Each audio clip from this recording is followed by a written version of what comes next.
Brothers వివాహాలు మరియు పండుగ వేడుకలకు సరికొత్త డిజైన్స్ తో అద్భుతమైన కలెక్షన్. సో చూస్తున్నారు కదా, ఎవరు అనుకుంటున్నారా?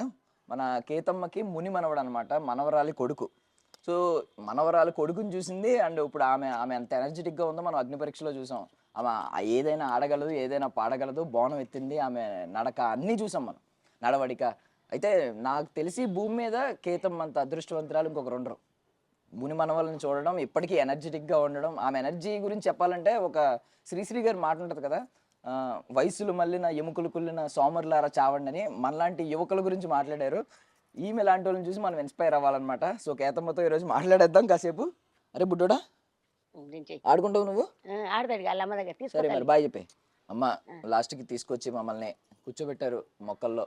మీకు ఫైర్ బ్రాండ్ అని పేరు ఉంది బయట, మీరు చూస్తేనేమో ఇలా మొక్కల్లో ఈ నేచురల్ గాలిలో హాయిగా ఉంటూ ఉంటారు. ఇదే నాయన బ్రతుకు, ఇదే మా మా వాతావరణం, ఇదే మా బతుకులు. ఇయే మాకు ఇప్పటికి కూడా ఒక సంవత్సరము 2 సంవత్సరాలు అయితే ఇక్కడికి వచ్చి 40 సంవత్సరాలు, 38 ఏళ్ళు ఇదే ఇల్లు, ఇదే బువ్వ, ఇదే ఇలాగే ఉన్నా నాన్న. ఇప్పుడు అగ్ని పరీక్ష గురించి మాట్లాడుకుందాం ఫస్ట్. ఓకే. మీరు జీవితంలో ఎన్నో పరీక్షలు ఎదుర్కొన్నారు. మీరు చూసిన జీవితం చాలా మంది అక్కడ ఉన్న జడ్జిలు వాళ్ళే చెప్పారు, నేను చూడలేదు, సగం జీవితం కూడా చూడలేదని చెప్పి. సో మీరు ఇప్పటికీ ఇంత ఎనర్జెటిక్ గా ఉన్నారు. ఇప్పుడు మీరు బిగ్ బాస్ హౌస్ లో చూస్తే కొంతమంది ఆట ఏమీ లేదు, కూర్చుని ఉండే వాళ్ళు కూడా ఉన్నారు. ఇంత ఎనర్జెటిక్ గా ఉన్న మిమ్మల్ని అయ్యో పంపించుంటే బాగుండేది, వాళ్ళు చెప్పిన కారణాలు మీకు చెప్పారు కదా, పంపించడానికి ఇబ్బంది పడతారు ఇవి అవి సరైన కారణాలే అనిపించిందా? అంగీకరించుతారా అంటే అది నా చేతుల్లో లేని పని. కానీ ఖచ్చితంగా నేను 5 రోజులు అగ్ని పరీక్ష వరకు పోయినా. అగ్ని పరీక్ష వరకు పోయినా ప్రతిరోజు కూడా రా రా రా రా అని పిలిచిర్రు. వాళ్ళు చెప్పిన టైం కన్నా ఇంకా మేము 1 గంట ముందే పోయినాము. అంతా ఓకే అనుకున్నాము, అంతా ఓకే చేసిండ్రు. కానీ నాకు వేజి పరంగానట, అమ్మ నువ్వు గంగమ్మ లెక్కనే మధ్యలో వెళ్ళిపోతావు, నువ్వు వేచికి తట్టుకోలేవు, అన్నం కరెక్ట్ ఉండదు, నిద్ర కరెక్ట్ ఉండదు అన్నాడు. నేనన్నా నిద్రకు మాకు అలవాటే, మేము పల్లెటూరు నుంచి వచ్చినాం. అన్నం అంటే 3 రోజులు ఉపవాసాలు ఉన్న రోజులు ఉన్నాయి మాకు. ఉపవాసం కూడా నాకు అలవాటే, నిద్ర అలవాటే. నేను ఏసీ కూడా మా కూతురు ఇళ్ళల్లో ఉన్నాయి, ఏసీలకు కూడా నాకు అలవాటే. నేను అన్నిటికీ తట్టుకుంటా సారు అన్న. ఆ ఆట నువ్వు వాడలేవు అన్నాడు నవదీప్ సార్ అన్నాడు. నేనన్నా వయసోళ్ళు 10 మందిని కొట్టుకొస్తే నేను ఒక్కళ్ళన్నా పట్టుకొస్తా. నేను నాకు శాతమైన ఆట ఆడతా, నేను పబ్లిక్ను నవ్వియగలుగుతా, నేను ఆడగలుగుతా, నేను పాటలు పాడుతా, నేను డాన్స్ ఆడుతా, నేను కథలు చెప్తా, పురాణాలు చెప్తా, బతుకమ్మ పాటలు చెప్తా. నేను పబ్లిక్ను మొత్తం ముసలోళ్ళ ముడిగోళ్ళ పిల్లలు కడుపుబ్బ నవ్విస్తా. ఖచ్చితంగా నేను అందులో తీసుకోండి సార్. ఈ అవకాశం నాకు ఈ జన్మ ఇంకోటి ఉందో లేదో, ఈ జన్మకు నాకు ఒక బిగ్ బాస్ హౌస్ అంటే నాకు ఒక పుట్టినీళ్ళు లాంటిది. 10 రోజులు నన్ను అందులోకి తీసుకోండి సార్ అని నేను వాళ్ళకు రిక్వెస్ట్ చేసిన. అంటే నీకు మంచి అవకాశం ఉంది పెద్దమ్మ, తీసుకుంటూ ఉండొచ్చు వైట్ కార్డు మీద అన్నాడు. నన్ను ఎలిమినేట్ చెయ్యలేదు, ఎలిమినేట్ అని చెప్పలేదు. నీకు మంచి భవిష్యత్తు ఉంది అని చెప్పి నన్ను పంపించడం జరిగింది. అప్పట్లో డైరెక్టర్ కూడా వచ్చిండు, టీసీ సార్ వచ్చిండు.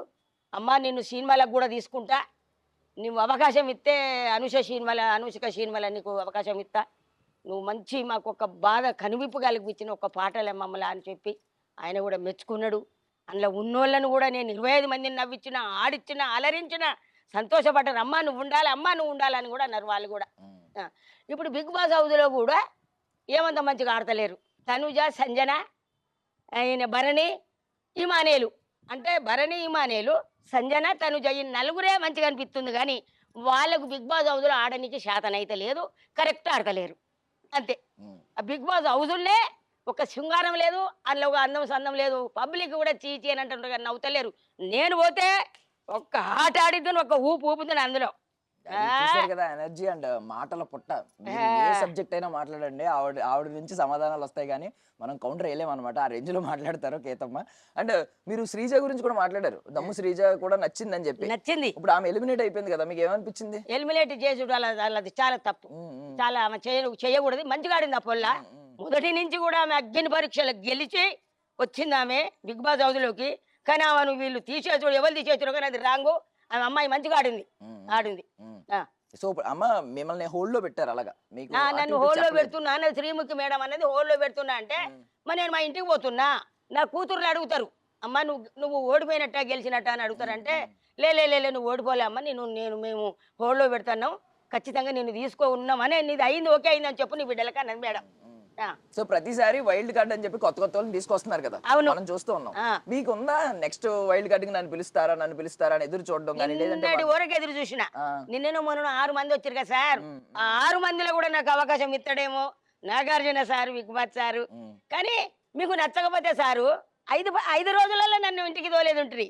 కానీ నేను సద్దుల బతుకమ్మ పండుగ కూడా బతిలాడిన నాగార్జున విక్బాత్ సార్ను నేను అందులో పెట్టిన, సార్ నేను సద్దుల బతుకమ్మకు వస్తా, బతుకమ్మలను వేరుస్తా, పాటలు పాడతా, ఆ ఊళ్ళో 5-6 మంది ఆడపిల్లలను నేను నవ్విస్తా, 1 గంట దానికి ఆడతాం, 11 గంటల దానికి బతుకమ్మలు వేర్చి సూపర్ పాటలు పాడతా సార్, బతుకమ్మ పాటలు. తెల్లారి నన్ను ఇంటికి పంపించండి సార్, సార్ నన్ను తీసుకోండి సార్ అని చెప్పి రిక్వెస్ట్ చేసిన ఎవరు బిగ్ బాస్ను నాగార్జున సార్ను.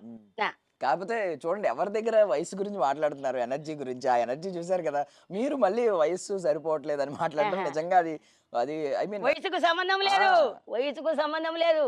నేను ఆడుదును కాబట్టి అందరిలక మొగలక కాబట్టి గవి ఆడకపోదును, కానీ సూపర్ ఆడితే తెలంగాణ రాష్ట్రాను కడుపు నవ్విచ్చు పరిశాను. కేతమ్మాయమే కింగ్ అందరు నన్ను అట్లా చేసొద్దు అందులో. ఇప్పుడు బేసికలీ కుటుంబం అంటే మనకి అమ్మమ్మ, నానమ్మ, తాతయ్య వీళ్ళందరూ ఉంటారు. అవును. ఓన్లీ యంగ్స్టర్స్, కుర్రోళ్ళే కాదు, కుర్రోళ్ళు, ఆడపిల్లలు వీళ్ళే కాదు, అంతే. అందరూ ఉంటేనే అది కుటుంబం అవుతుంది. కలిసి ఉంటేనే. ఈవెన్ బిగ్ బాస్ హౌస్ లో కూడా మీ వయసు వాళ్ళు ఎవరు లేరు, మీ వయసు వాళ్ళు కూడా ఒకరు ఉంటే అది కుటుంబంలో ఉండేది. నా వయసు వాళ్ళు కూడా చూసేటోళ్ళకి కూడా అరే ఈమె వచ్చిందిరా బాగా చెప్తుంది అని చెప్పి నా వయసు ఉన్న వాళ్ళు నవ్వుదురు. అంతే. పోన్లండి, అది బిగ్ బాస్ అయితే ఎప్పటికైనా వస్తుంది. మేము కూడా అదే అనుకుంటున్నాం, మిమ్మల్ని హోల్డ్ లో పెట్టారు కాబట్టి ఖచ్చితంగా పిలుస్తారు. మేబీ నెక్స్ట్ వీక్, ఇంకొక నెక్స్ట్ వీక్, ఎప్పుడొకప్పుడు ఒకసారి వాళ్ళ దయ, నేను అనుకుంటున్నా. వాళ్ళ దయ. Yeah, okay. సో సర్లేండి, అది పక్కన పెట్టండి. అసలు ఏంటి మీ మీ జర్నీ, మీ ప్రయాణం ఎక్కడి నుంచి మొదలైంది? అసలు వార్డు మెంబర్ నుంచి స్టార్ట్ అయినట్టుంది. బిగ్ బాస్ హౌస్ వరకు వెళ్ళారు, రేపు బిగ్ బాస్ హౌస్ లో కూడా వెళ్తారేమో చూద్దాం. కాకపోతే ఒక ఐ మీన్ ఏంటంటే మీ జర్నీ చూసి చాలా మంది ఇన్స్పైర్ అవ్వచ్చు. ఎన్నో కష్టాలు పడ్డానని మీరే చెప్తున్నారు. అంటే మీరే అన్నారు కదా, 3 రోజులు ఉపవాసం ఉన్న రోజులు కూడా చాలా సార్. కష్టాలు చెప్పాలంటే మాది ఒడిచిపోదు, కానీ మీరు విన్నారు కాబట్టి చాలా కష్టపడ్డాం, చాలా బాధలు పడ్డాం. ఎక్కడి నుంచో ఇక్కడికి వచ్చి ఇవాళ ఇక్కడ స్థిరపడ్డాం. పిల్లలను కూడా ఉపవాసాలు పండబెట్టిన నా పిల్లలు కూడా మేము చదువుకొని తిన్న ఒక చుట్టం వస్తే మేము ఒక 1/2 కిలో బియ్యం తెస్తే కూడా మా పిల్లలకి ఇంత అన్నం పెట్టి ఇట్లా కంటి సాయిగా చేస్తే కూడా ఉపవాసం ఉండి, సరే అమ్మ మాకు చాలమ్మా అని చేతులు కాలు కడుక్కొని గిన్నెలు ఆడబెట్టి చదువుకున్న రోజులు ఉన్నాయి. కూలి నాలి కష్టం, నా భర్త నేను ఎన్నో బాధలు పడ్డాం సార్. బాధలు పడ్డాం, ఇక్కడికి వచ్చినాం దేవుని దయతోటి మంచిగానే బతున్నాం. ఒకరికి ఎదురు చూడకుండా, ఒకరు చేయి చాపకుండా మా బతికేదో మేము బతుకుతాం అంతే. ఇంకొకరికి మేము సాయం చేసేటట్టే బతున్నా, కానీ మేము ఒకరికి చేయి చాపకుండానే బతుకుతున్నాం. సో ఆవిడ ఒక మంచి మాట చెప్పారు. అంటే ఒకవేళ లేనప్పుడు కూడా ఒక కనుసాగి చేస్తే వాళ్ళ పిల్లలంట నాకు కడుపు నిండిపోయిందని చెప్పేవారు. చుట్టం వస్తే అమ్మాయికి ఇంత అన్నం పెట్టు అని గిన్నెలు చాపితే అన్నం లేదు బిడ్డలు అనేటి కంటి సాయిగా చేస్తే సరే మమ్మీ మాకు సరిపోయిందని చేతులు కడుక్కొని పోయి పిల్లలు వండుకునేటోళ్ళు. అందులో ఉన్న అన్నం నా వచ్చిన చుట్టానికి పెట్టి మేము పండుకునేటోళ్ళం. ఉపవాసం చాలా సంస్కారంగా పెంచారు మీరు. ఐ మీన్ మీదేంటి ప్రేమ కదా ఏమన్నా? మీ ఇద్దరు లేదండి, చూచేసిందే. చూచేసిండు. అమ్మ నాన్న లేరు, అన్న తమ్ముడు లేడు, అక్క చెల్లెళ్ళు లేరు, నాకు ఎవ్వరూ లేరు. తాత దాదిండు, అమ్మ చిన్నప్పుడే చచ్చిపోయిందట, పుట్టిన ఒక 2 నెలలకే. నాన్న లేడు, అమ్మ లేదుకుంటే తాత దాది పెళ్లి చేసిర్రు, చేసిర్రు, చేసిండి తప్ప ఎవరు నాకు రూపాయి కట్నం ఇచ్చిన వాళ్ళు లేరు. నా భర్తకు నాకు తల చెమ్ము పెట్టలే, కాళ్ళు గడిగే చెమ్ములు లేవు. తల చెమ్ము లేకపోతే నా భర్త నేను బయటికి పోయి ఒక గిన్నె తినేనికి చెరో గిన్నె కొనుక్కొని బతికినమే తప్ప ఒక్కళ్ళ సొమ్ముకు మేము ఆశపడలేదు సార్. ఇప్పటి వరకు మా కష్టార్థమే మా జీవితమే, కానీ మాకు ఒక్కరు మేము ఆశించలేదు సార్. మాకు పెట్టేటోళ్ళు లేరు. మీరు ఒక మాట చెప్పారంటే, నేను మా ఆయన ఎన్ని కష్టాలు పడినా మా ఇద్దరికి ఒకరికొకరు తోడు. ఈ రోజుల్లో మీరు చూస్తున్నారా, ప్రేమించి పెళ్లి చేసుకుంటున్నారు, తర్వాత మళ్ళీ విడిపోతున్నారు. మీరు ప్రేమ పెళ్ళి ఏం కాదు, కానీ ఎన్నో కష్టాలు పడినా మీరు ఎంత అన్యోన్యంగా ఉన్నారంటే, నాకు మా ఆయనకి నేను ప్రపంచంతో సంబంధం లేదు, మాకు మేము ఉన్నాం అని చెప్పి. ఇలాంటి వాళ్ళని చూసి నేర్చుకోవాలి. మీరు ఈ రోజుల్లో ఇలాంటి వాళ్ళని చూసి ఏమనుకుంటున్నారు? ఇప్పుడు ప్రేమించి పెళ్లి చేసుకుని మళ్ళీ విడిపోయి ఇలా ఉంటున్నారు కదా చాలా మంది. ఇవాళ రేపు పెళ్లి చేసుకున్న ఆడోళ్ళకు కోపం వచ్చినా మొగోళ్ళు తట్టుకోలేకపోతారు, మొగోళ్ళు ఏమైనా తప్పు చేసినా ఆడోళ్ళు తట్టుకోలేకపోతారు. అది ఒక 1, 2, 3 అని 10 అంకెలు లెక్క పెట్టుకోవాలి. కోపాలు వచ్చినప్పుడు వాళ్ళు తట్టుకోలేక ఏం చేస్తున్నారంటే ఆత్మహత్యలు చేసుకుంటారు. భర్తనన్నా భార్య చంపుతుంది, భార్యనన్నా భర్త చంపుతుండు. అట్లా కూడా కాకుండా పసి పిల్లల ప్రాణాలు తీస్తుర్రు. పసి పిల్లలను చంపే హక్కు ఎవరు ఇచ్చిర్రు సార్? ఆ తల్లికి ఇచ్చిందా హక్కు, తండ్రికి ఇచ్చిందా? నీకు 4 రోజుల నీకు 5 నిమిషాల సుఖం కొరకు పాపానికి పరిహారం పిల్లలు. భగవంతుడితో సమానం పిల్లలంటే పసి పిల్లలను చంపుతుర్రు, ఆగం చేస్తుర్రు పైసలు పిల్లలను. ఇలా ఆడిదాన్ని కూడా మొగోడు అర్థం చేసుకుంటలేడు. ఆడది అంటే ఎవరు? ఆదిపరాశక్తి మహిళ, ఆదిపరాశక్తి మహిళ. మహిళలను తక్కువ చేయలేదు. నీవు కన్నది కూడా నిన్ను కన్నది కూడా మీ అమ్మ ఆడమనసే, నీ భార్య కూడా ఆడదే, నీకు పుట్టింది కూడా ఆడపిల్లే. అయితే ఆడది ఇక్కడ భారతదేశంలో ఆడది అంటే అది పరశక్తి.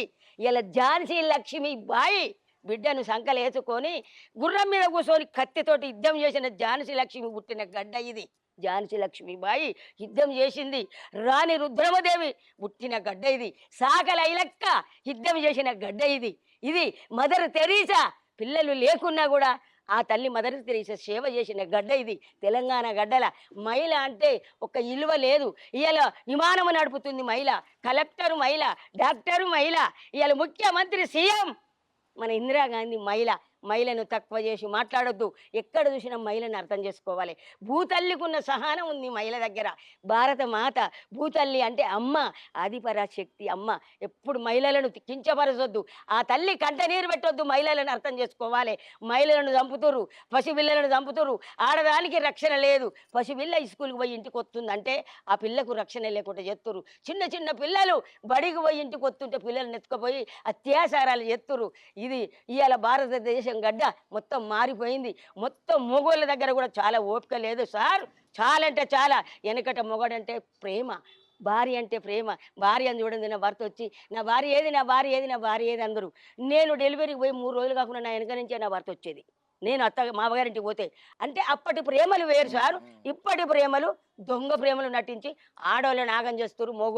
మొగోళ్ళను కూడా కొంతమంది మహిళలకు ఓపిక లేకుండా మహిళలు కూడా ఆగం చేస్తారు. ఇది సార్. బట్ ఆడబిడ్డల గురించి ఇంత గొప్పగా చెప్పారు. మీకు ఆడబిడ్డలు ఉండబట్టే కదా ఇద్దరు నాకు ఆడబిడ్డలేను కాదు సార్. ఇది చరిత్ర. ఇది చరిత్ర. చరిత్రలో కూడా మహిషాసుర మర్దిని మహిళే.